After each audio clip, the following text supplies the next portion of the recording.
ছেলে আমার মস্ত মানুষ, মস্ত অফিসার, মস্ত ফ্ল্যাটে যায় না দেখা এপার ওপার।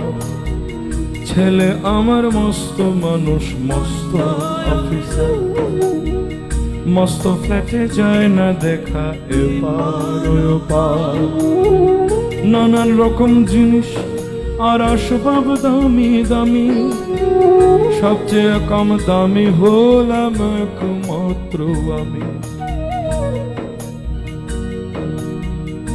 আমার শহীদ একই অগাধ সম্ভ্রম, আমার ঠিকানা তাই বৃদ্ধাশ্রম। ছেলে আমার মস্ত মানুষ, মস্ত অফিসার, মস্ত ফ্ল্যাটে যায় না দেখা